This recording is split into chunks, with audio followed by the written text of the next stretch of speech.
In this video, I will quickly show you how to create a dashboard on Monday.com to track metrics, tasks, and project progress in one place.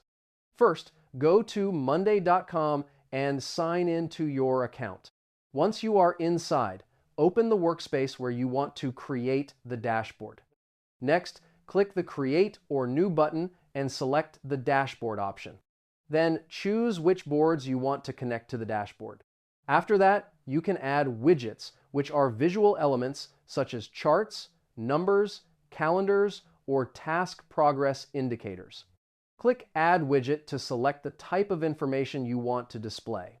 For example, you can add performance charts, task status summaries, or deadline tracking.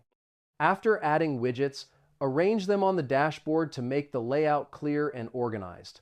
Dashboards help you track project progress and make better decisions based on data. And that's it. Now you know how to create a dashboard on Monday.com easily. Save this video so you can check it again later if needed.